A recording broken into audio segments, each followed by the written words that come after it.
Hello everyone, welcome to Mr. Noctory. Today we're traveling to the 1st century after the birth of Christ, the height of the Roman Empire. We're going to talk about the job of the executioner in ancient times.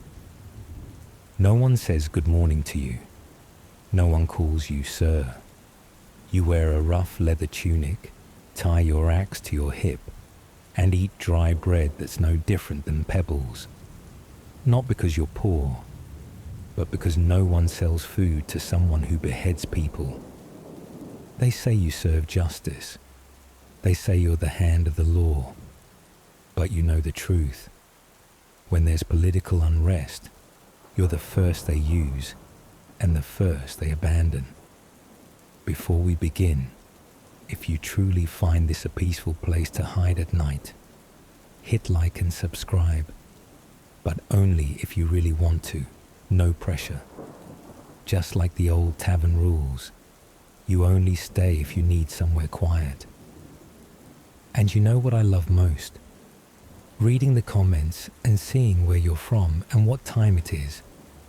Whether it's New York or Norway, 1 a.m. or 5 a.m. You're still here, and I see you. Now turn off the lights, turn on the little fan if you have one. Not because it's hot, but for that soft buzzing sound. You don't sleep, you just close your eyes to forget that you're still awake. Every night, Rome screams as if thousands of souls still aren't allowed to leave. And every morning, you wake up to a thick silence, the kind that doesn't belong to the living. Your room is at the end of a stone alley, behind an old prison. No house number, no bread delivery. No one gets lost here. The ceiling's so low that if you stretch after waking up, your forehead hits the wooden beam. A lovely little reminder. Today, too, is a short day for freedom. In the corner is your axe, sharpened so well that each touch feels like you're holding a frozen scream. No one taught you how to clean an axe after an execution, but you taught yourself, because the blood stain is the only thing that still smells human. The rest is just metal, wood, and heavy breathing. You rise from the stone slab. There's no bed, no mat. Just a smooth-cut stone, barely enough to sleep on without sliding to the floor. Not because you're poor, but because no one thinks an executioner deserves a soft sleep. On the wall hangs a small leather pouch. Inside is the list. Every day, a guard brings it at dawn. Name, crime, time of execution. This morning, the pouch is heavier than usual. You don't even have to open it to know. It's going to be a long day. You boil vinegar water, not because it tastes good, but because it's the only thing you still trust not to betray your stomach after 2 chops. This warm water goes down your throat like a gentle reminder. You're still alive, just not your turn yet. From the crack in the door, light slips in like it's hesitant too. Rome out there is still loud, still radiant with gladiators, chariots, priests with golden rings. But Rome never invites you in. Rome only calls you when it needs eternal silence. You walk through the market, no one stops. You pass temple gates, no one turns. You move past hundreds of eyes without catching a single gaze. You live in the very breath of Rome, yet feel like a shadow no one wants to touch. No one talks to you. No one remembers your name. Only the fallen heads still whisper your name in dreams. You wear a black cloak. You once asked yourself, why this job? No one is born holding an axe. No one comes out of the womb with a list of the condemned. You used to be a starving, petty thief, lost, caught stealing a loaf of bread. The court let you go, not out of mercy, but because Rome needed someone to act in its place. They didn't call it punishment. They called it a chance for redemption. Your first and last chance. Since that day you haven't been hungry, but you haven't been hungry because you no longer feel anything. No badge, no emblem, because you don't belong to the army, not to the courts, not to the people. You belong to one class only, those who live on the edges of justice, so that others believe justice exists. A crow lands on the window. It looks at you like it knows. It always knows. Maybe because it's the only creature brave enough to look into your eyes each morning. You nod at it, then step outside, axe in hand, leather pouch on your back, and a question in your heart, one you don't dare say out loud. This morning, who will never return? You used to think you'd never forget the first time. The man wasn't old, wasn't young, just trembling. You were trembling too, but no one saw. You held the axe like you were holding your own heart, backwards. The first strike wasn't straight, wasn't clean.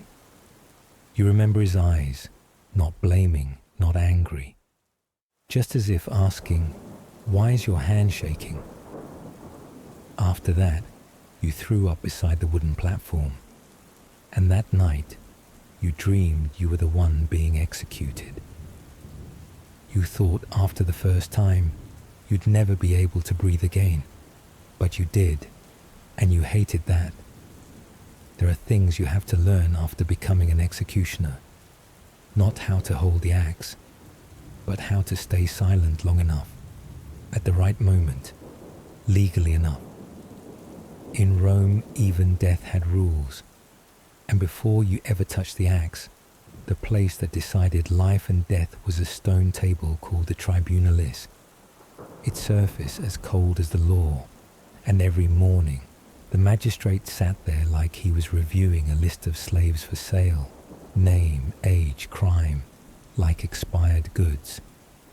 You once saw a funny case, if that word even applies. A slave scribe wrote the wrong name of the condemned. Instead of Lucius Severus, he wrote Lucius Sinceros. Same age, same curly hair, but not the same crime. Lucius Sincerus was dragged away, crying, begging, "I'm just a shoelace maker." The judge didn't even look up. Should have carved your name more clearly on your residence form. And then, you received the execution order for someone who might not have been meant to die. But Rome doesn't fix. Rome just notes, "Be more careful next time." You are not allowed to strike without the magistrate's command. You are not allowed to strike if the condemned has not spoken their confession. And you absolutely must not strike if the crowd is still busy eating cake. The law, even when written for death, still fears being booed for procedural errors. So, you learn how to wait. Hand on axe, eyes on your feet. Not because you respect the person about to die, but because looking into their eyes sometimes makes your hand tremble. And a trembling hand here means a sentence dragged on. Once, you had to wait nearly an hour because the condemned choked on a fishbone during their last meal. They coughed so hard the judge had to postpone the execution until the hiccup stopped. You remember the way he looked at you after, wet-eyed and oddly amused, as if to say, "I'm about to die, and what saved me was a fishbone." Another time, you were ordered to execute a blind man. He stepped onto the platform, stumbling. You thought someone would guide him. No, only you. You lightly placed your hand on his shoulder, not to direct him, but so he'd know you were there. He smiled weakly. "Oh, thank you. It's been a long time since anyone touched me kindly." You learned that death never comes alone. Some people Before kneeling, whisper one last sentence into your ear, not begging, not praying, but a fragment of truth no one wants to hear. A smuggler condemned for treason lowered his head and said, "The real traitor is drinking wine with the emperor." You strike, but the words remain. They don't dissolve in blood. They don't fade in sleep. They become a dry echo striking back every time you sharpen your axe. And you know, from then on, you're not just killing people. You're holding secrets no one has the right to keep. They come in stories, in final glances, and sometimes in jokes no one dares to laugh at. And if you don't listen, no one remembers anything about the person who just disappeared. You once saw an old woman pray to the Lares gods, then turn to you and ask, "That axe, has it ever fallen on someone undeserving?" You didn't answer. You just nodded. For the first time, and maybe the last, as if to say, a condemned person hugged you before you struck. Rome had no ritual for executioners. No one blesses you. No one washes your hands after each time blood hits your nails. Only you, and the axe heavier than memory. After an execution, you rinse the axe in cold water. A slave brings you a rough linen cloth. You wipe each stain like you're baptizing your own hands, not to clean them, just to pretend something was erased. You store the axe, hang it on the wooden rack at the back of the stone room. Romans call it the Temple of Justice, but it's just a windowless cellar where you hang the thing that takes lives, next to an oil lamp that's never bright enough. And before leaving, you whisper in your head, "Followed procedure, followed the law." But your heart asks another question. And what about conscience? Outside the sun rises higher. Another day, another life. Rome continues, as if no one just died.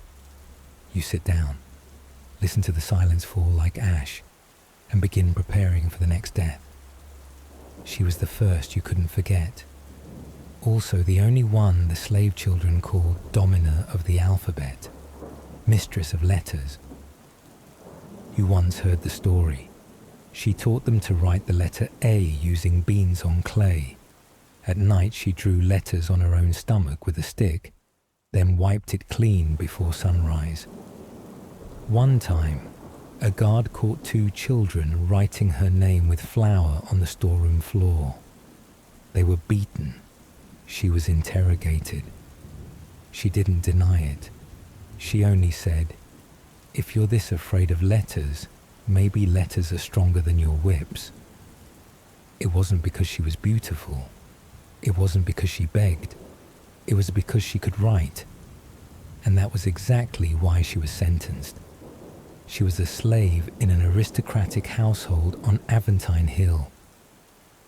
They lacked three things: grapevine wine, toilets carved with names, and secrets that needed to be copied in Latin.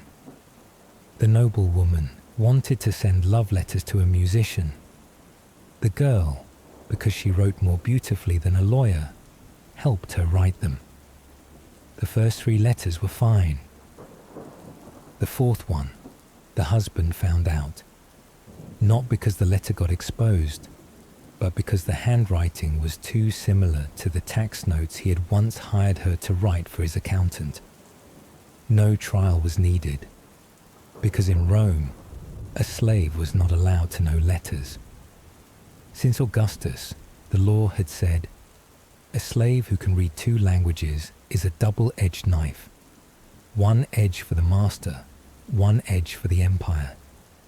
They once executed a slave teacher for teaching his master's son how to calculate tax percentages.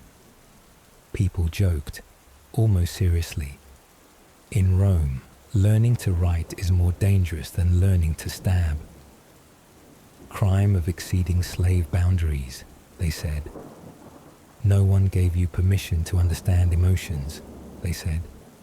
You received the execution order, and for the first time, you hesitated. She didn't cry. She stood upright, as if it were a rehearsal. She asked, "Am I allowed to say something?" You nodded. She didn't beg. She didn't complain. She simply recited a poem, in Old Latin clearly, as if writing with her mouth. If speech can be killed, then writing is speech that outlives death. You struck, not off target, but that axe felt unusually heavy that day.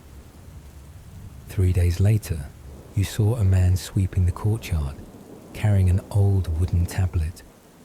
One side had an unfinished list of tax debts. You flipped it over, and you saw the back wasn't just wood. It was part of a love poem, half carved. The strokes curved high, slightly uneven, but unmistakably hers. Some lines were scratched out, some sections faded, as if someone had tried to scrape them with a knife. But there was still enough to read. If you were a letter, I'd write you with trembling hands, but never erase you. You touched the scratched out part. There was a fingernail mark pressed into the wood, as if someone had tried to hold on to the line at the very last moment. The back held lines leaning and soft, as if written more by heart than by iron pen. You recognized it instantly as hers, the poem she'd recited, the words she hadn't had time to write. In the middle of the wood, someone had carved a small heart and a line in Latin, verba manent. Words remain. On it were messy letters, but familiar. You asked, "Who wrote this?" He replied, "A slave girl executed last week. I picked it up from the holding cell." You looked down. The letters were faint, but still readable. No one is innocent when they can read someone's heart. You said nothing. You quietly took the wooden tablet back to your room. Didn't hang it. Just placed it behind the axe, like placing a reminder that some deaths can never be done by the book. That night, you sharpened the blade, not because it was dull, but because you wanted it to slow down, even if just for one beat. The sentence was very clear, because it was during a time of strict enforcement of the Annona system, the Roman state's grain supply. Food was only allocated to soldiers, citizens, and some authorized slaves. One leftover bowl of porridge, if taken by a hand without rights, was considered theft from the state, equivalent to treason during scarcity. Theft of imperial grain stock, punishment, beheading. Short, without explanation. No one mentioned the fact she was a slave mother nursing an infant. Under Lex Alia Sentia, when a female slave gave birth, the child was still considered property of the owner. But if she raised it without permission, especially using rations from the storehouse, that was unauthorized use of property. No one said it out loud, but everyone understood. Motherhood had no value when it wasn't licensed. No one added the small note. She only took one bowl of barley porridge, the leftovers after rations were given to soldiers. You received the order, and even after swinging more than 30 heads you frowned, not because her hands trembled, but because her hands still bore the burns of boiling water, probably from her last time cooking for the storehouse.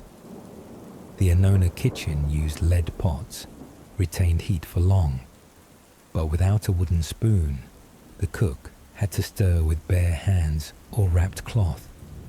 One careless moment would leave a mark for life. That porridge was meant for soldiers, but the one who cooked it never got to eat it. When you asked, Why did you do it? She answered, because the baby cried all night. He was hungry, and I'm not used to hearing my child cry without doing something. You looked up. Above the old brick wall, a skinny cat silently stared down. The air smelled like salt, not from the sea, but from unshed tears. The execution took place in the inner courtyard. No audience, no flags, only 2 guards, 1 priest, and 1 woman holding the axe with her eyes. You signaled. She knelt, but didn't lower her head yet. She said, "Please, if I die, don't throw away my milk. It's still there." Back then, mother's milk wasn't just for her own child. If she survived, she might have been sent to feed her owner's baby, like a walking milk machine. In many Roman villas, wet nurses were slaves without children, yet still milked until their bodies dried out. She knew that, but still asked to keep that part, as if, at the very least, it still belonged to her child. One last time, you swung gently, but the blood that hit your robe wasn't gentle. You wiped the axe blade, then looked at the priest, who had just muttered prayers to the goddess Ceres. He didn't look at you. He was looking at the baby being carried out by the caretaker. The baby didn't cry. He was sleeping. Maybe because, for the first time, he had eaten well the night before.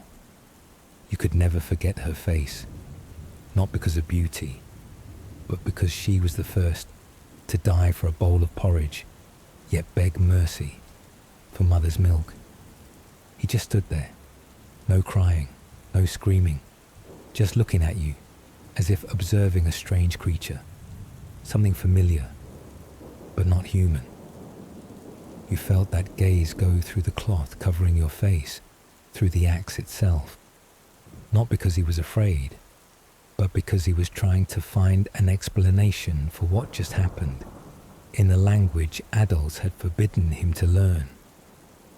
Since the verdict, he was no longer allowed to attend the literacy classes, even though he had already read fluently the first 3 law tablets of Dean Marcus.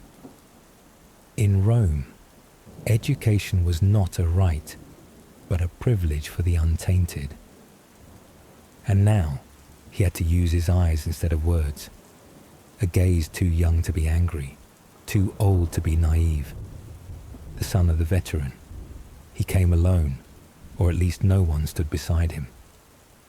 Left hand still holding a denarius, right hand gripping a rough cloth pouch. Inside it, a hardened clump of dirt. The soil his father once ploughed at the frontier. It was more than dirt. It was proof of valor, years of taxes, service as a foot soldier, and surviving winters on horseback. Under Roman land law, land granted to veterans was honorary, but only if the man remained law-abiding. A conviction of treason was enough to mark that land as polluted property, forbidden from inheritance. So that piece of earth, once a reward, now became the reason this child was pushed out of the grain lines, shoved from the queue for bread. To remember home, his father once said. Only that home now had no name. After his father's sentence, the name was erased from the veterans' list, meaning that land now belonged to the Annona storehouse, or to whoever claimed it fast enough. In Rome, one sentence was enough to make a child lose his inheritance, lose his classroom seat, and lose the title son of a citizen. He still held that pouch of dirt, as if no one had yet told him that land didn't belong to anyone anymore. You'd seen many children witness their fathers beheaded. Some fainted, some screamed "father" until hoarse, then were dragged away by guards. But this boy did nothing. He just stood there and looked at you, as if you were the final exam of a broken world. You froze, not because his gaze scared you, but because you once had that gaze. At 12, you too had watched your father be executed from that spot in the noon sunlight. That day, you vowed never to cry again and to learn how to wield an axe. But you never imagined one day you'd be on this side of it.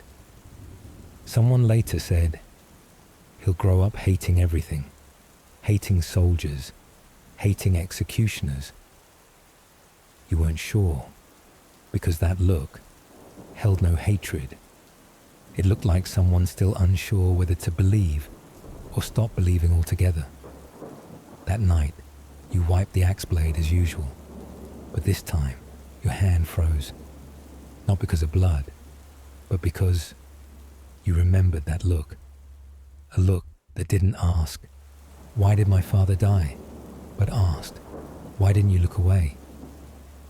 The next day, you received a denarius in a letter pouch, the same type from the Trajan era, but brand new, uncirculated, no signature, no message, only an ink stamp of a hand, a small hand.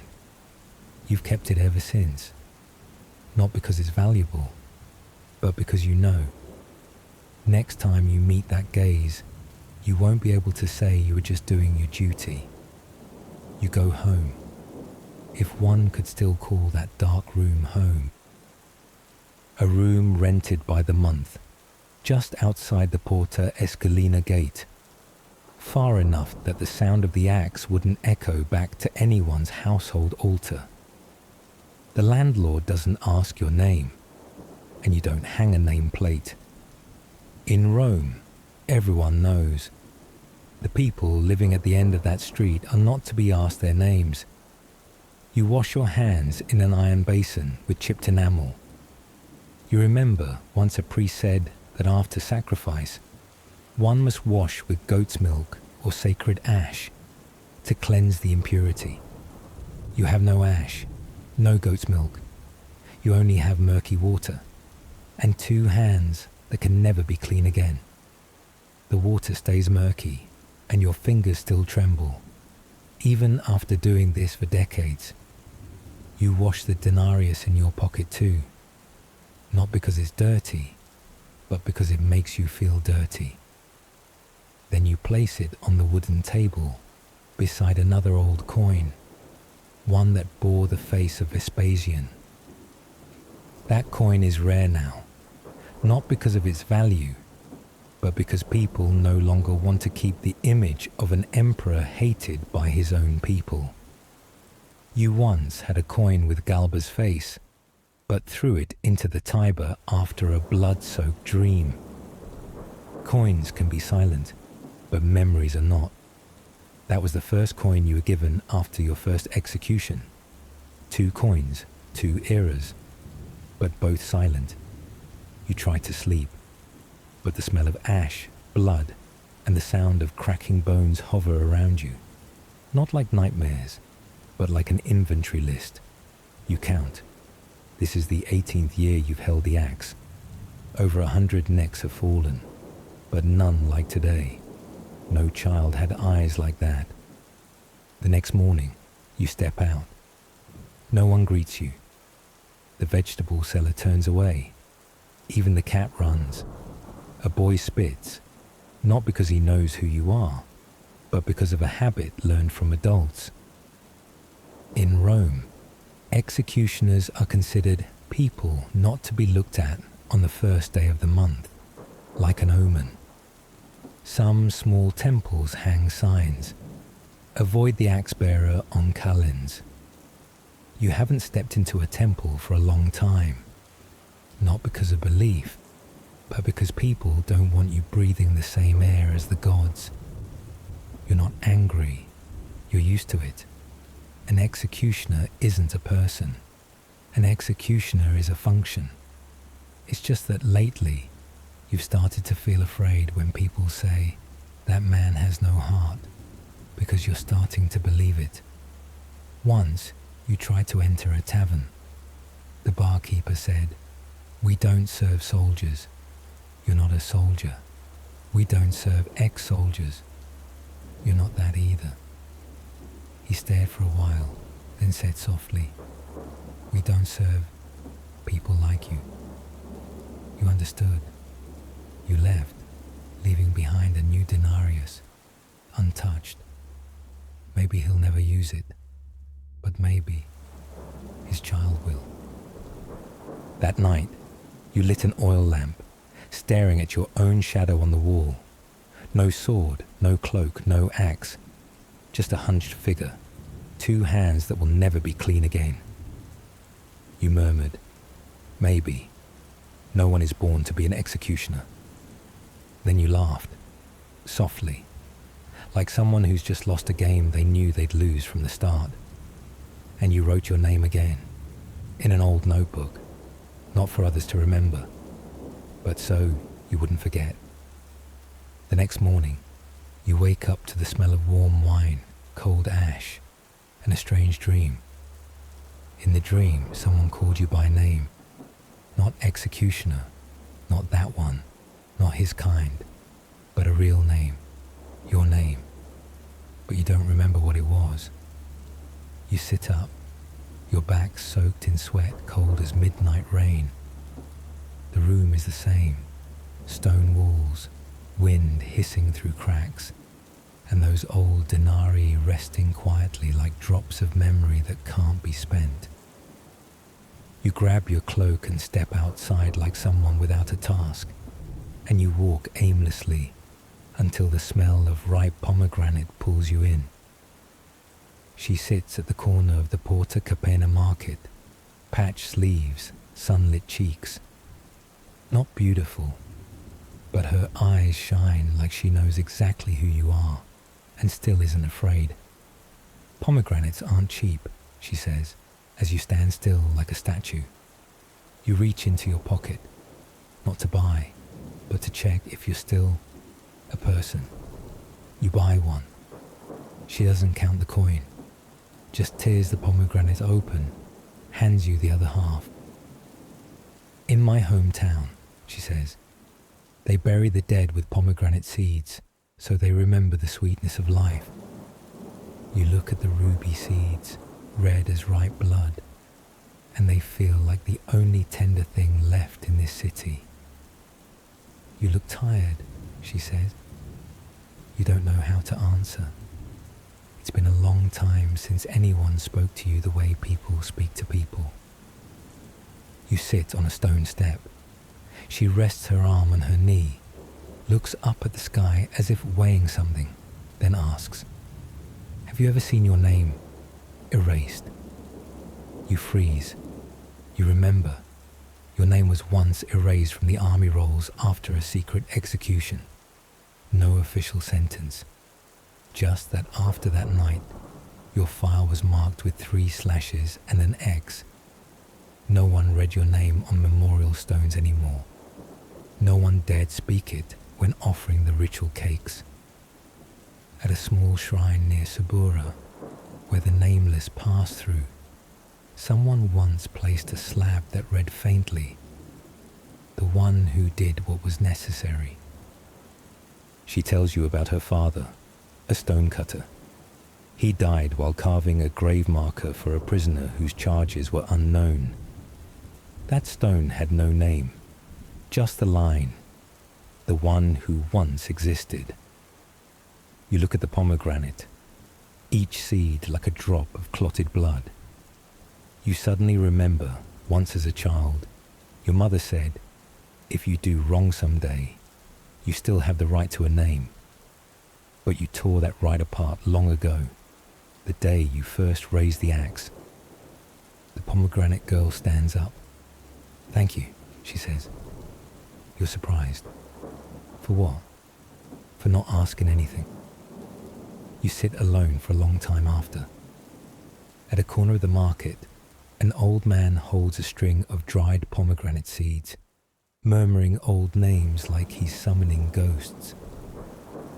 You once heard that in the southern provinces, there's a festival called Pomorum Noctum, the night of the pomegranate. where people write the names of the dead on the fruit skin and place them at their doorstep, hoping the spirits find their way home. You used to think it was superstition. Now you're not so sure. Juice from the fruit runs down your wrist like sweet blood. You look at your palm, and for the first time in years, you whisper a name. Not a condemned man's name, not someone else's. Your name. Only, you're not sure you pronounced it right. That morning, it didn't rain, but the road leading to the basilica felt cold, as if the ground was hiding a corpse not yet found. You were summoned, not by a court order, but by a letter with no sender's name, sealed with red wax in the shape of an axe head. The praetor that day didn't say much. He only gestured with his fingertips, a habit of those in power who've grown used to commanding without speaking. You stood in the semicircular room, where voices usually thunder like storms. But this morning, only the sound of ink dripping from a quill onto sheepskin could be heard. The statue of Nemesis, the goddess of justice, was placed at the far end of the room between two stone columns. But today, she was covered in a black silk cloth from head to toe. No one explained why. No one dared to lift it. Perhaps even justice didn't want to witness what was about to happen. In the left corner of the room, a scribe hunched over, scribbling, his hands stained with black ink. You saw the ink pooling and dripping from the table's edge, like blood seeping from an unfinished wound. He was the only one allowed to record the verdicts never meant to be spoken aloud. The praetor handed you a list, only one name, no charge, no date, no reason, just the name and a single word etched deep, fiat. Let it be done. You wanted to ask, not to protest, but because something felt off. The name matched someone you once knew, a long time ago, before you became the shadow with the axe. The praetor looked at you, unblinking. He silently lifted a bronze cup, filled with a dark liquid, wine mixed with ash, and a drop of black goat's blood. No one called it a rite, but you knew. You reached out, touching the rim, just as you were once trained to. This was the oath for those who carry out the unspeakable. Then he stepped to the stone altar at the back of the room. He placed his hand on a grey slab, faintly carved with the words, Lex Silenti, the law of silence. It was where Roman magistrates swore never to disclose the reasons behind sentences deemed for the good of the Republic. You knew the ritual. Had once stood beside a former comrade called in to execute a rebellious slave, with no explanation as to why he had to die. Afterward, the man lost his voice permanently, not because someone cut his tongue, but because from that day on, he couldn't speak without his hands trembling. You turned to leave the basilica. Before you walked out, the praetor discreetly pulled from his sleeve a worn piece of parchment. No name, no stamp, only 3 slashes and an X in the corner. He slipped it into your hand, whispering with a coarse voice, "This used to be your name." You didn't ask anything, didn't dare. The parchment still felt warm in your palm, like it was alive. You didn't know if you would carry out the act because of law, fear, or habit. Only that since that morning, you began to hear a voice inside your head. A voice not loud, just a whisper. Do you remember your name? You didn't answer. In that moment, you remembered something from your days as a courthouse apprentice. that once, to ensure no one would break the vow of silence, executioners were made to drink silphium, a herb said to induce temporary amnesia.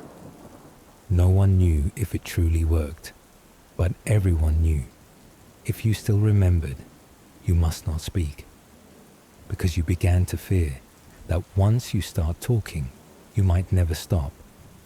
It wasn't kept in a library, not stored in a temple, not owned by the Senate, nor copied by the priests onto parchment, but it existed. A scroll, black-covered, bound with lead wire, sealed in dark brown wax like dried blood. No one called it by its real name. They only whispered, Liber Damnatorum, the book of the forgotten. It was passed down by generations of silent copyists, not monks, not scribes, but scribae damnati, those who record the names of the erased, only to be written at dusk.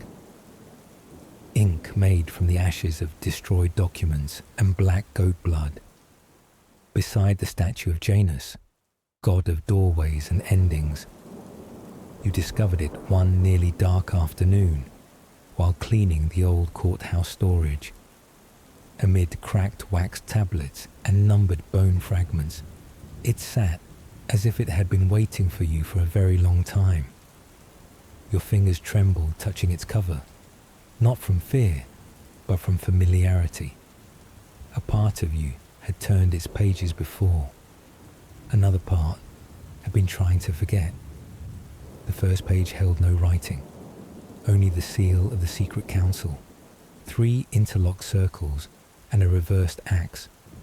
The second page held names, the names of the dead, those who had been executed without record. No sentence, no burial site, no prayers. The third name was a literate slave girl, the one you met last winter. The fifth, a mother who stole porridge for her child. The sixth, an old soldier who picked up a coin of Trajan. The eighth, a child who looked into the nobleman's quarter. All of them not meant to be remembered. All of them had touched a nameless sin. You flipped the near last page. There was an unfinished line. Ink pooled at the quill tip, as if the writer had stopped midway, afraid to write the wrong thing. It read, next name. Nothing followed the ellipsis, but the parchment beneath appeared blurred, as if something had once been written and erased. You stared at it a long time, until you realized the shape of the erased letters looked a lot like your name. You closed the book. You remembered a tale once banned from circulation. That once, a man tried to burn a copy of Liber Damnatorum at the Library of Alexandria. But within hours, his hand turned to stone from the elbow down. Not by the gods, but maybe because no one is allowed to disturb the order of forgetting. Carefully, as if folding a piece of past that should not be reopened, you placed the book into a box and locked it. But you didn't hand it over. You hid it between the 2 stone walls of your room, because a part of you still believed if your name had once been written there, then maybe, someday, you might find a way to erase it, for real, not with ash, not with an axe, but by remembering. Remembering all those who were forced to disappear. Remembering what no one dares to name anymore. Remembering, so you don't become the next one. You no longer hear the sound of blood dripping, not because it's no longer dripping, but because your ears have grown too used to it. Like water leaking in a dirty kitchen at an inn on the outskirts. Like the sound of a pin falling on stone during a winter night. You wake up before dawn. Your limbs curled up from the cold creeping in through the cracks between the stones. The pillow is gone, maybe dragged off by rats, or maybe you never had one. To be honest, your memory has begun to blur between what's real and what shouldn't be remembered. On the table, the same old list, the quill still stuck in a jar of dried ink, a line left unfinished from the night before. Tomorrow, if it rains. You don't remember what you meant to write next. Outside the door, no one's waiting. No more guards knocking each morning. No more verdicts delivered in red leather tubes. No more attendants bringing oil to sharpen the axe. You realize the last time you beheaded someone was 3 winters ago. Back then, you were ordered to Dacia, a rebellious soldier caught trying to cross the Danube. But by the time you got there, he'd already hanged himself in the prison shack with the very rope that bound his hands. You still raised your axe, but for the first time in your life, no one saw the strike. No shouts, no war drums, no justice, just a head already cold, and you arriving too late to be necessary. Your axe broke that day, not on bone, but on stone, because when you returned to Rome, you were ordered to execute a senator, your former teacher from your youth. But the blade broke on the first swing. He didn't die, and the law didn't allow a second strike. So he lived, and you were sent away from the capital for 3 months. A broken axe, not enough blood, and honor. No one sews that back up for you. Rome no longer needs you, not because it's become gentle, but because it's learned how to kill without leaving blood behind. You walk each morning like a ghost. Some children cry at the sight of you. Others ask, "Were you the performer at the night fair yesterday?" You laugh. Say nothing. Just raise your hand to your head and take off an invisible hat. You start dreaming dreams without sound. In the dream, you stand in a crowded square, but no one has a face. You raise your axe, and when it falls, no one drops, only wind, and a sigh from somewhere unknown. Once, you dreamed of the woman who begged you for her child's life. Another time, the pottery boy who drew a bird on his hand just to be remembered after death. The most recent was yourself. You stepped out of the line like a soldier leaving formation. You looked toward the stone platform and saw another version of yourself standing there, holding the axe. You waved. He waved back. No words, no need for them. Because far behind the invisible crowd, you heard someone reading a name so familiar you thought you made it up. But then you realized it was your name. And the one reading it wasn't a soldier, nor a magistrate, nor a god, but a child, sounding it out on a broken stone slab near a graveyard. You stood there, not stepping forward, just listening like a stranger in your own story. Because an executioner, when he grows old, no longer needs a reason, just a dream quiet enough that he doesn't wake up in the middle of the night, reaching for his neck, looking for something that's no longer there. Yes, many ups and downs. Do you think you could survive again in the Roman Empire?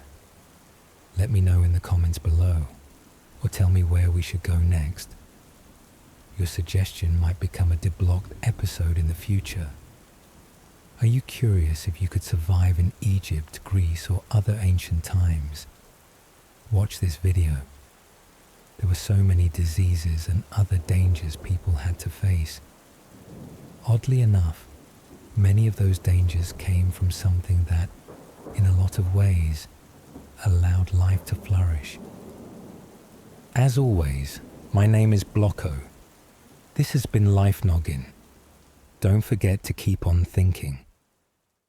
Ancient Chinese civilization. Chinese civilization is one of the oldest and longest-lasting civilizations in the world. It has become a distinctive spiritual symbol of the Chinese people, forming the foundation of modern Chinese culture. Chinese civilization, also known as the Huaxia civilization, refers to the culture created by the Huaxia people. There are many differing opinions among archaeologists regarding the time and place of its formation. One theory suggests that this civilization emerged during the late Yangshao culture and the early Longshan culture. China is one of the earliest places to have discovered traces of humans. From around 8 million years ago, ancient apes lived in the regions of Kaiyuan and Luofeng in Yunnan. Over time, they evolved into primitive humans who lived in clans and tribes, such as the Yuanmu man, the Lantian man, and the Peking man. China is a country with a glorious and ancient civilization.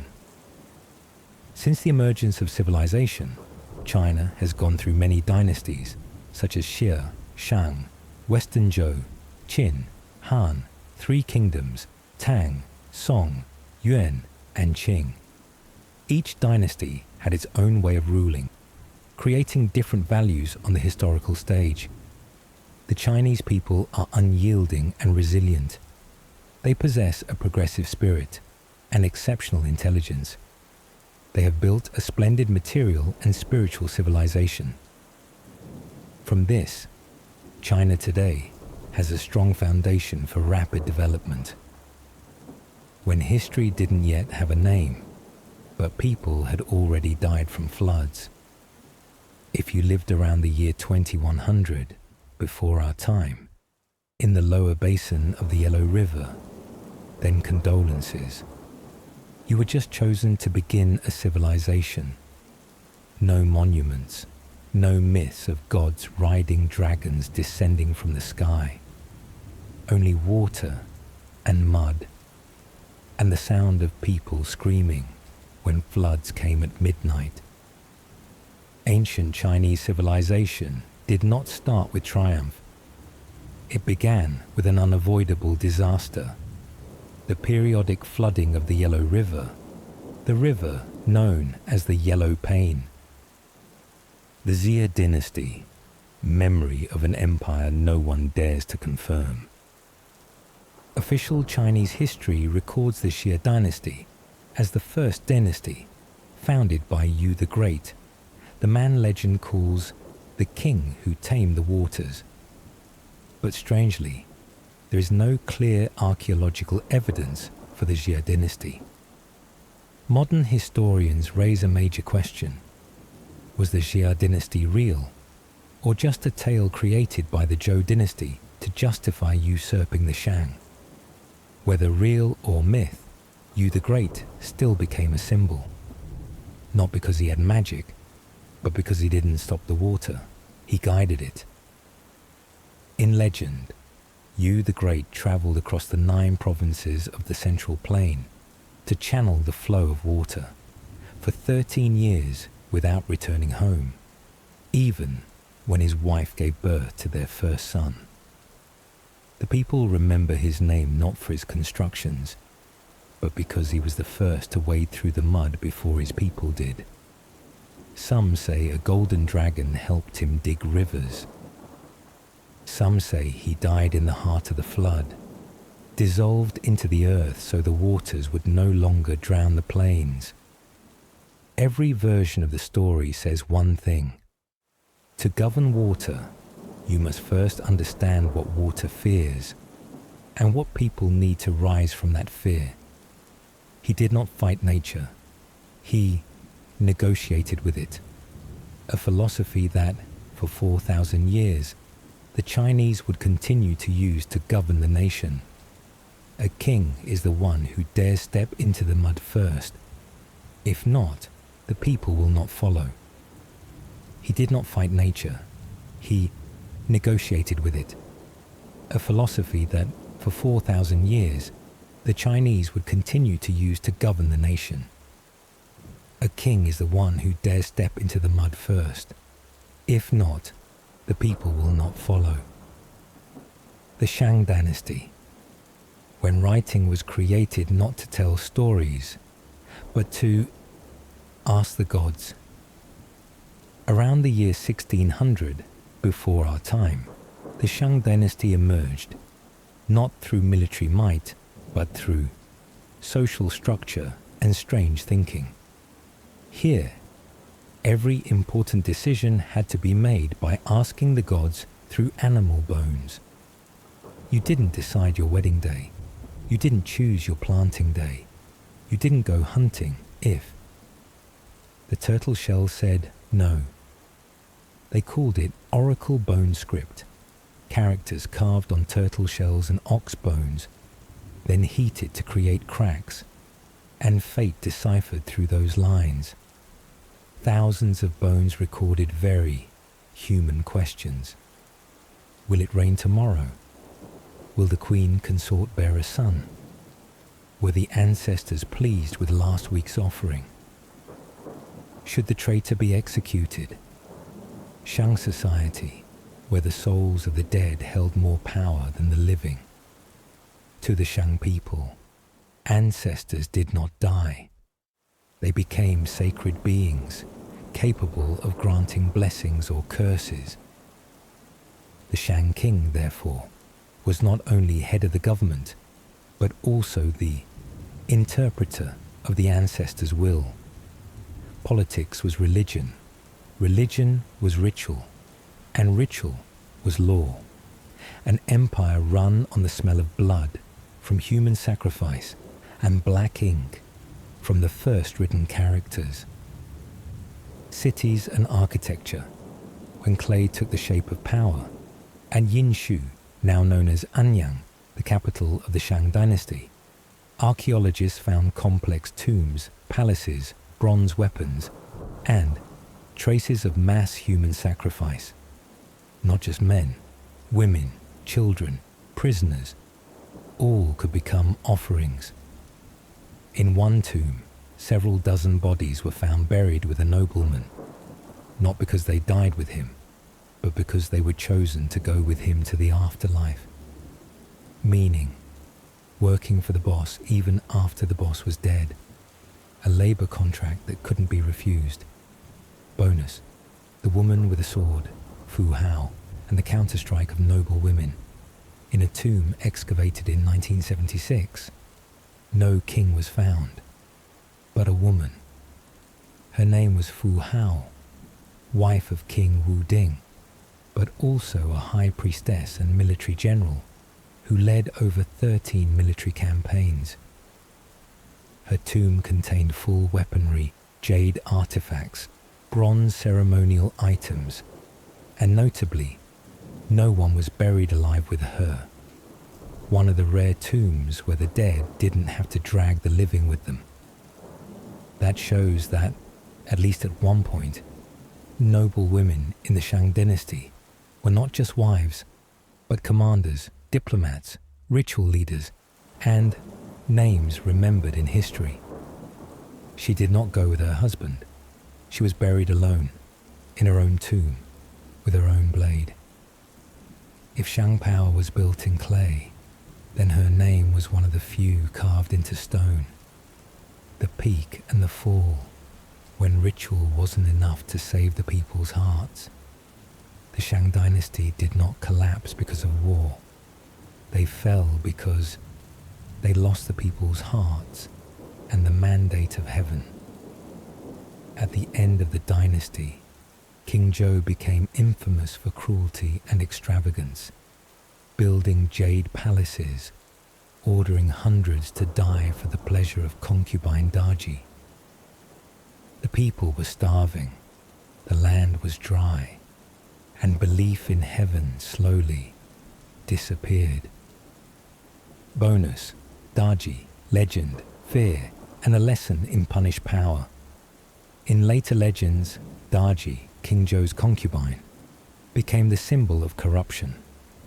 She was described as breathtakingly beautiful and sharply intelligent, but also the one who made King Zhou lose all reason. People blamed her for the red-hot bronze torture pillars, the wine ponds and meat forests, and cruel games for entertainment.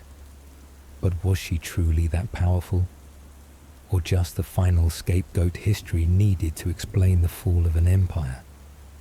When a dynasty collapses, people need a name to blame, and often that name is a woman. Either way, Daji's image lives on, as a warning of the price of letting emotion control politics and letting a king forget who he rules. The Zhou dynasty rose, and Chinese history entered a new era with an unprecedented idea. The mandate of heaven is not eternal. If the king is wrong, the people have the right to overthrow him. Archaeology and buried memory.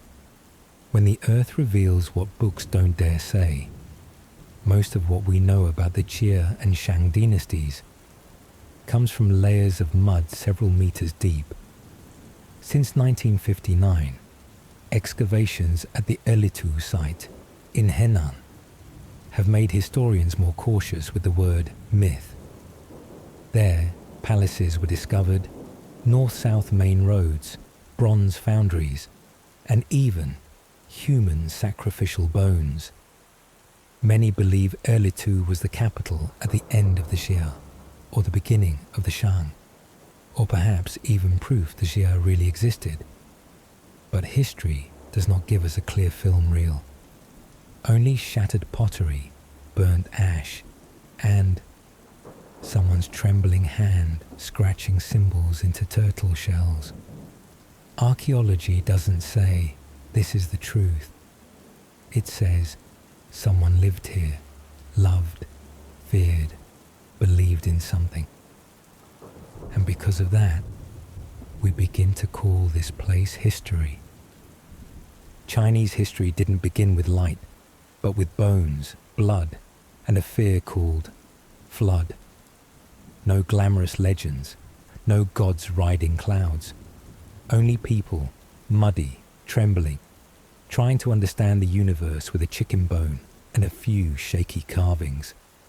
And strangely, from that trembling, from those strange sacrifices, from those first letters written in pain, a 4,000-year-old civilization began.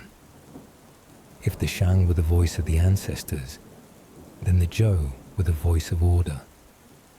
You've just entered an era where everything has rules, from how to worship your ancestors to how to sit properly on the left side during a meal. If the Xia were legend and the Shang were bloody ritual, then the Zhou were where ritual turned into ethics and politics became a symphony, with human beings as musical notes. The beginning, a coup, justified by heaven. Around the year 1046, before our time, King Wu of Zhou, son of King Wen, defeated the last Shang King Zhou at the Battle of Muye. It wasn't just a military victory. It was the beginning of a political theory never before seen in East Asia. The mandate of heaven is a power granted by heaven, and heaven can take it back. No more divine bloodlines, no more authority dictated by ancestors. Only one rule remained. Whoever has virtue shall rule. A coup, justified by morality. Ritual, when society was programmed by bows and silence. Women in the Zhou dynasty, when rituals wrote the script for half the world. If you were an aristocratic woman during the Zhou era, your every move was already scripted. What kind of headscarf you must wear when visiting your husband's family. How long you were allowed to cry at your father's funeral. You weren't allowed to speak loudly at a banquet, unless it was to recite poetry for the amusement of the men on the right. It wasn't just inequality. It was the ritualization of gender roles, making even love bow before the mandate of heaven. A good girl must know her place and never step past the folding screen. But within that rigid framework, there emerged women who both kept the rituals and controlled entire family lineages, like the mother of the Duke of Zhou, or the female shamans who led seasonal rites. Ritual taught women to bow their heads, but also how to raise them in silence. The Zhou believed chaos came from a lack of ritual, so they rewrote everything. Who could sit where at a banquet? How many layers of cloth were considered dignified? Who could wail loudly at a funeral, and who couldn't?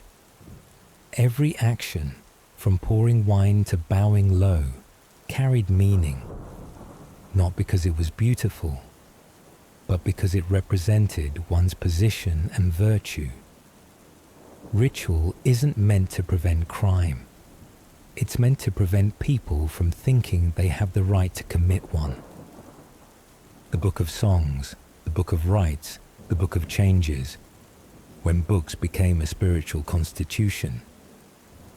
Technology and agriculture in the Zhou, when the planting calendar was political. If you think politics only happens in the palace, then in the Zhou era, it also happened in the rice fields and floodwaters. The Zhou saw farming as a sacred responsibility. If the rice didn't sprout, it wasn't the farmer's fault. It meant the king had lost his virtue. If heaven grows angry, it's because the ruler forgot how to listen to the land. During the Zhou, agricultural technology entered a period of programming nature, using the lunar calendar to choose the right day to sow seedlings, dividing the seasons using astrology, monitoring river levels with observatories, and interpreting omens through the Book of Changes.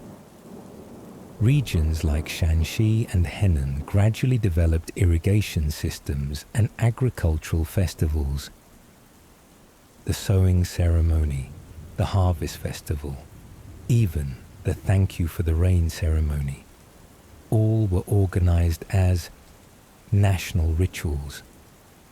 Politics during the Zhou didn't lie in swords and spears. It lay in digging the soil on the day heaven allowed. The Book of Songs, the Book of Rites, the Book of Documents, the Book of Changes, the Spring and Autumn Annals. When books became the spiritual constitution. During the Western Zhou period, a treasure trove of knowledge began to form, later called the Five Classics. The Book of Songs, poetry, the Book of Rites, rituals, the Book of Documents, ancient texts, the Book of Changes, divination and transformation, the Spring and Autumn Annals, chronicles. These weren't just books. They were the blueprint for an ideal society. You couldn't become an official without understanding poetry. You couldn't render judgment without understanding the hexagrams. You couldn't rule a country without knowing why it rained yesterday. Feudalism and decentralization. When the king wasn't the only one with power. Contrary to modern assumptions, the Zhou did not rule all of China with centralized authority. They granted land to noble clans, called feudal lords, creating a network of nobility, duty, ritual, tribute. The Zhou king was at the center, but he wasn't the only one with power. And that was both a strength and the seed of collapse. Decline and the spring and autumn period, when rituals could no longer stop war. Confucius, a dream to revive Zhou ritual by a man out of his time. At the end of the spring and autumn period, amid rituals being torn apart, and wars between feudal states becoming daily routine, one man appeared with what sounded like a foolish idea. If everyone just followed ritual, society would naturally become harmonious. His name was Confucius, a scholar, a former minor official, and a man who carried in his heart the image of a glorious Zhou era long gone. Confucius didn't create something new. He rediscovered the old, ritual, benevolence, and the noble man. He taught students, wrote books, and wandered from state to state, just to persuade feudal kings to live like those from the Western Zhou. A noble man loves ritual, honors righteousness, and never executes before sunset. The tragedy was, no one listened to him, because the world no longer believed in oaths. But that very failure made his words live longer than any empire. Decline and the spring and autumn period, when ritual could no longer stop war. After several centuries, central power weakened. Feudal lords began to fight each other, tearing rituals apart and redefining the meaning of morality in their own ways. That's when China entered the spring and autumn, warring states period, where Confucius, Mozi, and Laozi appeared, all trying to answer one giant question. How do you preserve order when everyone believes they are the center of the world? If the Zhou dreamed of ritual, then the Qin turned that dream into law, and those who didn't follow were buried. The Qin didn't start as an empire. They were just one of dozens of small states during the Warring States period on the western frontier, despised as barbarians, speaking strange tongues, wearing thick clothes, and riding horses better than composing poetry. But that very location forged Qin through hardship, always fighting northern tribes, always lacking land, forcing them to expand, always seen as lacking ritual. So the only way to prove strength was through law. Li Si, the cold brain behind the throne. After Shangyang, another man rose to shape Qin's philosophy. Li Si, a pragmatic, ruthless legalist, and a master of standardizing society. Li Si wasn't just the prime minister. He was the one who advised Qin Shi Huang to unify the writing system, units of measurement, currency, turning millions of people speaking hundreds of dialects into a single empire under one script. If a Zhao wheel doesn't fit a Wei axle, merchants will never go far. Li Si understood unification, control, but he also knew long-term control, making people forget they were ever free.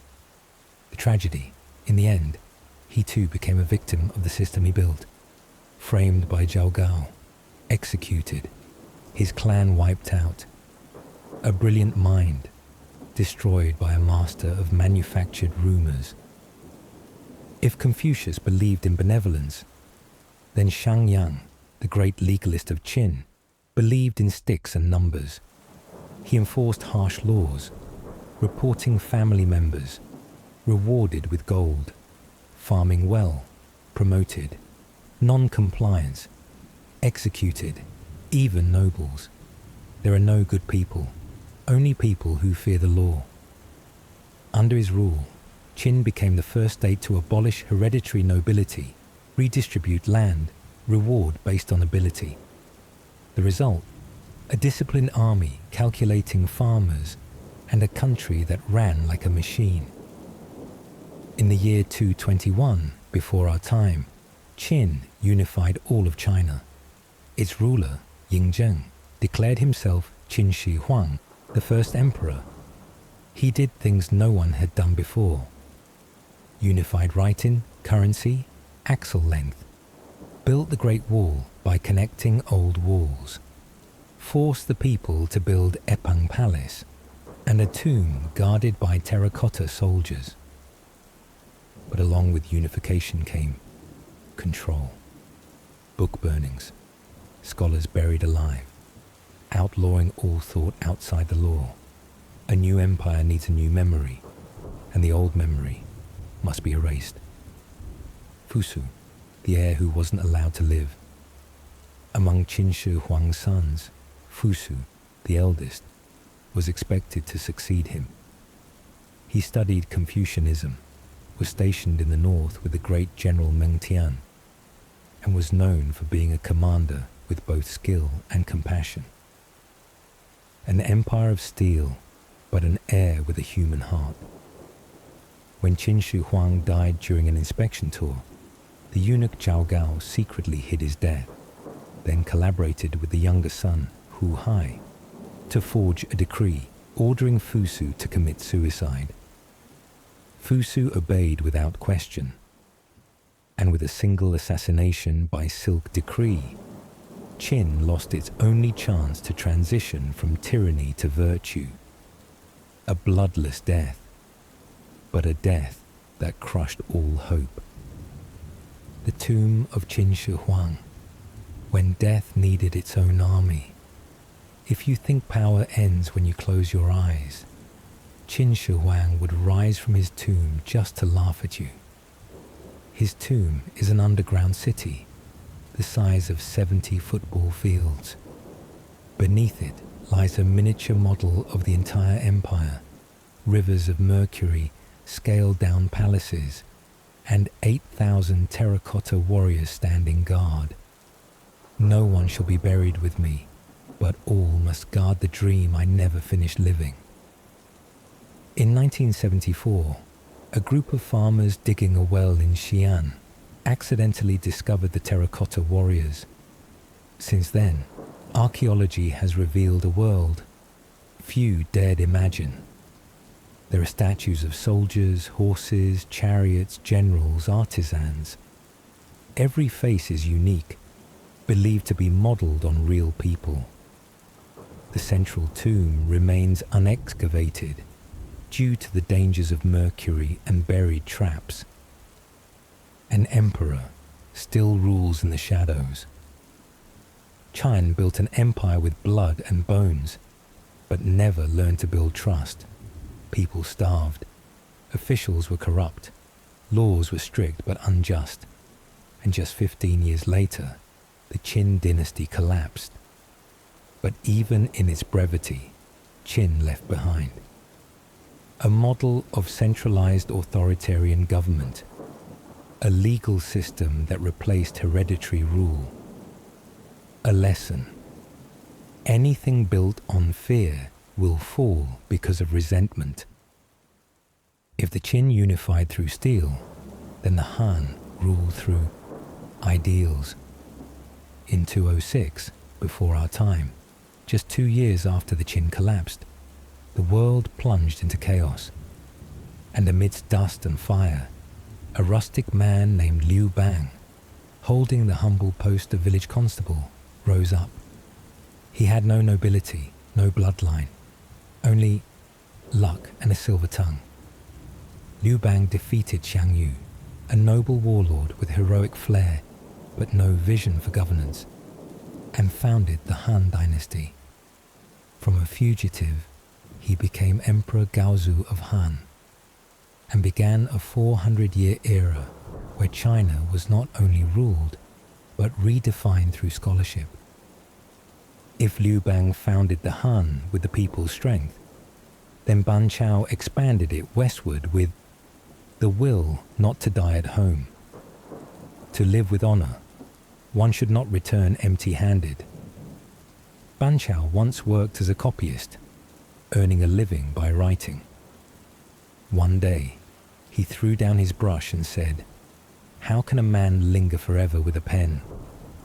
He volunteered for the frontier, then made alliances, quelled rebellions, and convinced Central Asian kingdoms to submit to the Han. Over nearly 30 years, he opened trade routes, laid the foundation for the Silk Road and became a symbol of Han-era intellect and courage. An empire needs not only scholars, but those who dare enter places unmapped. In the year 9, a new dynasty, the Xin, was founded by Wang Mang. He promised land reform, salvation from landlords, and to turn China into a righteous utopia. The result was chaos, famine, floods, and uprisings erupted everywhere. And from the ashes rose Liu Shu, a descendant of the Han. Not everyone born in darkness fears the light. He defeated Wang Mang, restored the Han, and became Emperor Guangwu, ushering in the Eastern Han era. No longer a regime ruled by sword as in its early days. Guangwu ruled with soft politics, scholarship, and compassion. Rebuilding needs no blood, only memory long enough and trust strong enough. In the shadows of the inner palace, where one expected only rivalry and silent power, lived women who read the Analects better than most officials. No need to go to war. A well-timed question could change the court. Prominent among them was Empress Dao, wife of Emperor Wen. She protected the ideas of Dong Zhongshu, encouraging Confucianism as the foundation for education and civil exams. She not only held political power, but also influenced succession decisions, creating a court where women didn't just sit quietly behind curtains. When a mother knows philosophy, she can give birth to an entire era. Under the Han, governance rested not just on philosophy or military tactics, but also on astronomy, mathematics, hydraulics, and precision measurement. To be son of heaven, one must understand the heavens. No one wants to rule when the stars are inauspicious. They created the Santong calendar, then the Tai Chu calendar, reflecting solar and lunar movements with near-perfect accuracy. The Han measured rivers, built irrigation systems across the North China Plain, invented the first celestial globe, modeled a universe revolving around Earth, and crafted the armillary sphere, the ancient version of a telescope. An empire that plans far ahead doesn't do so because they're good at math, but because they know the price of error is crop failure. Confucian orthodoxy, when scholarship became the backbone of the state. Under Emperor Wu of Han, who ruled from 141 to 87 before our time, a pivotal decree was issued. Only Confucianism shall be taught and used to recruit officials. This marked China's entry into rule by ideology, where every emperor had to behave as a gentleman by Confucian standards. Confucian schools sprang up nationwide. The first civil service exam in history was born. Thought became law. Ritual was written into the legal code. When rulers must pass exams, the empire begins to think before it draws its sword. Emperor Wu valued learning, but he was also a conqueror, expanding territory into Central Asia, Korea, and Vietnam. There, he brought not only armies, but Chinese script, rituals, garments, and administrators. Wherever Han culture reached, the empire's borders were etched deeper. Many lands were annexed, but also linked through a shared system of education and civil service. And people began to forget where China ended and its influence began. During the Han, China began trading with the Western regions, Central Asia, India, and Rome. And the product craved across the globe was silk. Han silk reached Rome, and Rome had never touched anything so soft, except perhaps newborn kitten fur. The Silk Road was not just a trade route. It carried religion, knowledge, technology, and rumors. The Chinese heard of cities with white stone walls. The Persians heard of kings dressed in brocade. And a new world slowly took shape, all thanks to a roll of cloth drifting across the desert. By the 3rd century, the Han began to weaken. Chaos, natural disasters, rising warlords fractured the empire. But what's special is, Han culture didn't die. People still wrote Chinese characters. Exams still centered on the Book of Songs and Book of Rites. Neighboring nations, Korea, Japan, Vietnam, still built their foundations on Confucian and Mencian thought. Dynasties may fall, but ideas keep taking root. A strand of silk, thinner than hair, but strong enough to connect both ends of a continent. No cannons were needed. No trade troops in armor were needed. Just silk, so soft and shimmering. The Roman nobles once believed it was woven from moonlight. But behind that shimmering fabric was not just fashion. It was a living network, twisting through deserts, high mountains, tents, garrisons, and the ambitions of civilizations. Merchants see profit. Rulers see expanding maps. Imagine you're a traveler standing in Chang'an around the year 100 before the Common Era.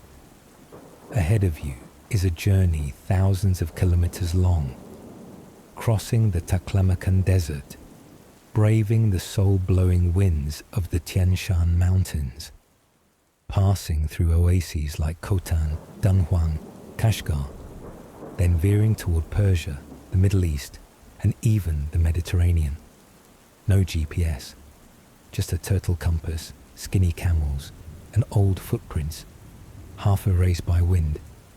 Every stop is a crossroads of languages, spices, legends, and gut bacteria no one had named. Merchants didn't just carry goods, they carried jokes, myths, and unnamed pathogens. No one expected a poor scholar like Ban Chao, who once wrote records in Chang'an, to become the man who laid the first bricks for the Silk Road.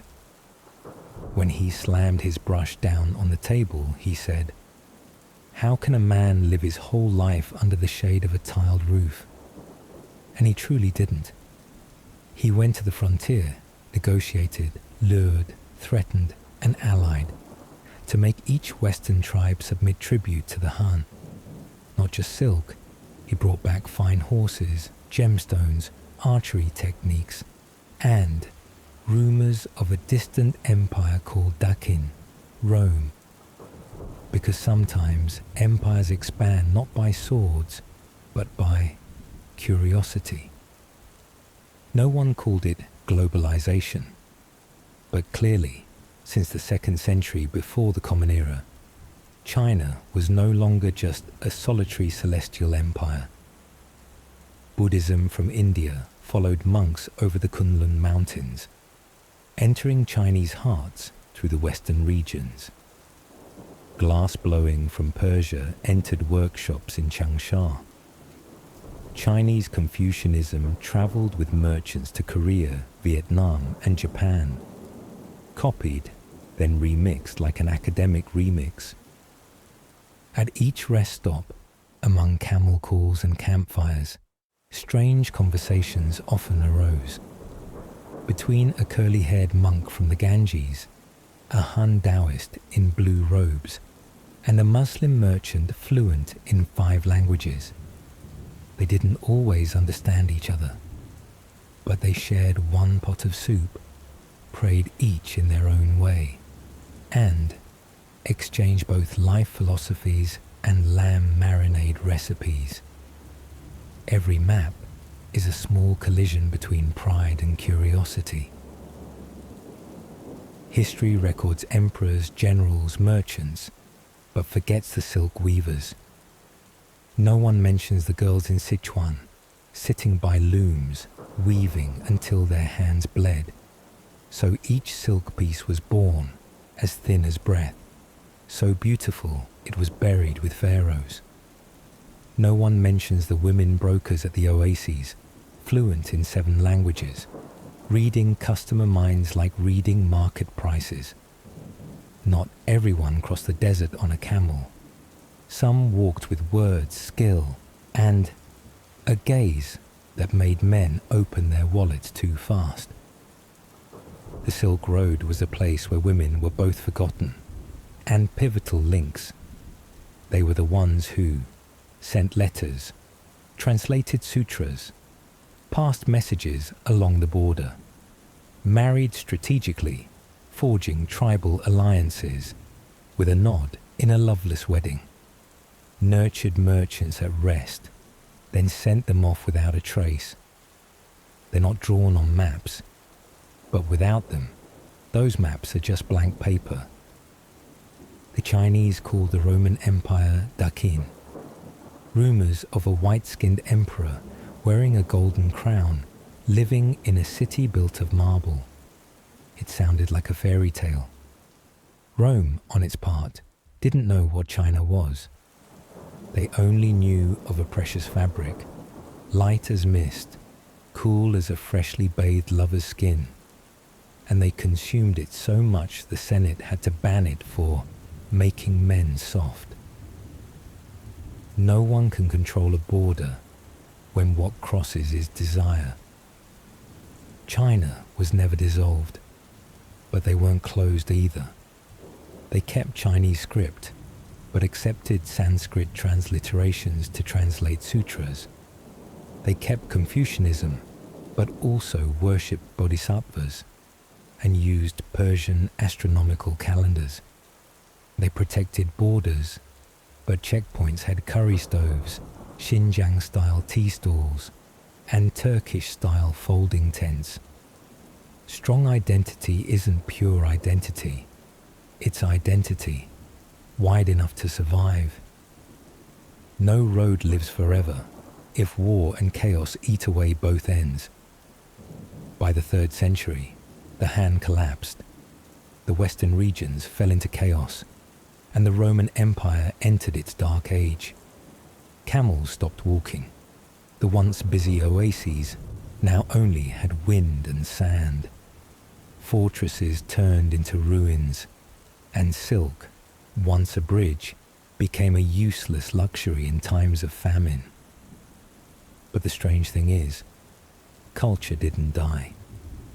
The Buddha statues carved in the Mogao caves still sat in meditation, smiling despite the war outside. Chinese pottery shards still lay in Persia and Egypt, as if memories from the East still clung on. And in the blended tongues of the oases, people still told tales of a far-off land where fabric was woven from moonlight, and tea could heal a broken heart. The road may vanish, but footprints won't be erased by the wind so easily. In the 3rd century, chaos erupted. The road became dangerous. Travelers disappeared. Only wind and howling passed through abandoned forts. But Buddha statues still meditated in the Mogao caves. Chinese characters still etched on Persian pottery. And Chinese silk still lay in late Egyptian tombs, like a story not yet fully told. The road may vanish, but footprints won't be erased by the wind so easily. A strand of silk, thinner than hair, but strong enough to connect both ends of a continent. No cannons were needed. No trade troops in armor were needed.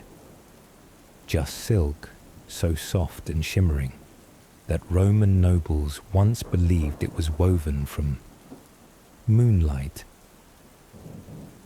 But behind that glittering fabric wasn't just fashion. It was a living, winding network through deserts, high mountains, tents, garrisons, and the ambitions of civilizations. Merchants see profit, rulers see expanding maps. Imagine you are a traveler standing in Chang'an around the year 100 before the Common Era. Ahead of you lies a journey thousands of kilometers long, across the Taklamakan Desert, over the soul-blowing winds of the Tian Shan Mountains, through oases like Khotan, Dunhuang, Kashgar, and then turning toward Persia, the Middle East, and even the Mediterranean. No GPS, only a turtle compass, skinny camels, and old footprints half erased by the wind. Every stop is a junction of languages, spices, legends, and intestinal bacteria no one has named. Merchants didn't just carry goods, they carried jokes, myths, and unnamed diseases. No one imagined that a poor scholar like Ban Chao, who once filed documents in Chang'an, would become the man who laid the first bricks of the Silk Road. When he threw his brush onto the table, he said, "How can a man live his whole life under the shade of tiled roofs?" And he truly didn't. He went to the frontier, negotiated, lured, threatened, and allied, so that every tribe in the western regions paid tribute to the Han dynasty. Not just silk, he brought back fine horses, gemstones, archery techniques, and rumors of a faraway empire called Dakin, Rome. Because sometimes the map of an empire expands not by swords, but by curiosity. On Han dynasty maps, each checkpoint was a living creature, a place guarded by border troops, a place with tax ledgers, and, if you were lucky, a place with a storyteller for hire, trading a song for a meal. The hardest part wasn't going. It was coming back. Those who left Chang'an, reached Rome, and returned were nearly non-existent. What returned to China were strange ceramics, coins, technologies, and sometimes ashes in a wooden box, carrying a few scraps of paper hastily written in Syriac. That road was not drawn in ink, but in the memories of those who no longer are. No one called it globalization. But clearly, since the 2nd century before the Common Era, China was no longer just a solitary celestial empire.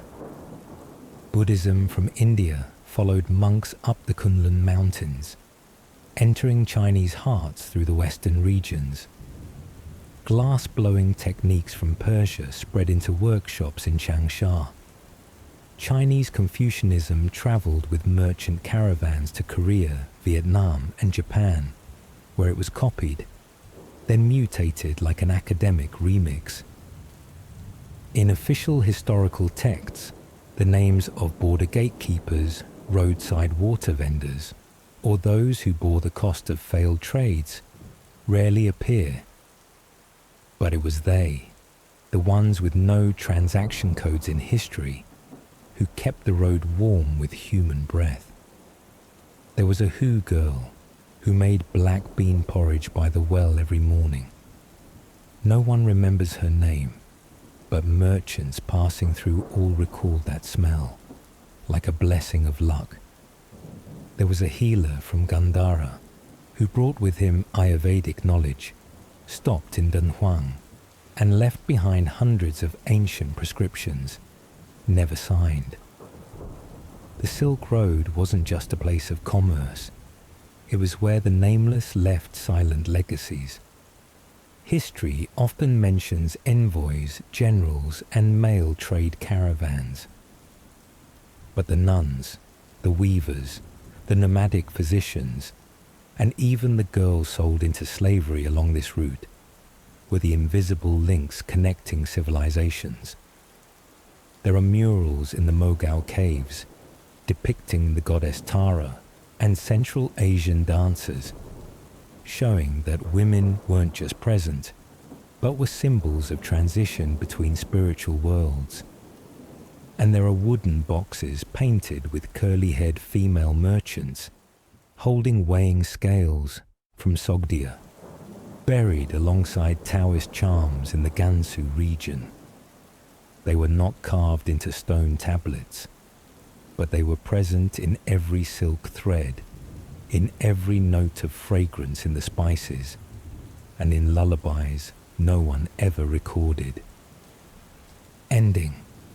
An empire that lives on in script, in the way we bow, in a bowl of rice, when you pick up chopsticks instead of holding a knife and fork, when you write square characters instead of curved ones, when you lower your head slightly instead of shaking hands firmly. You are touching the legacy of a civilization that never truly disappeared. The Silk Road may have fallen silent. The Han, Tang, and Ming dynasties may have sunk into the dust of history, but the soul of China still lives. In the name of a dish you don't pronounce correctly, but still call by its Chinese name. In a tiny temple tucked in a corner of California, with a painting of Guanyin hanging inside. In the rituals of incense offering, ancestor worship, and name inscriptions, still kept alive by the third generation in Canada, Australia, or Paris. Sometimes, an empire doesn't need to exist on a map, because it has already shaped the language, the memory, and the heartbeat of the world. And maybe you, without even knowing, are already a small part of that legacy.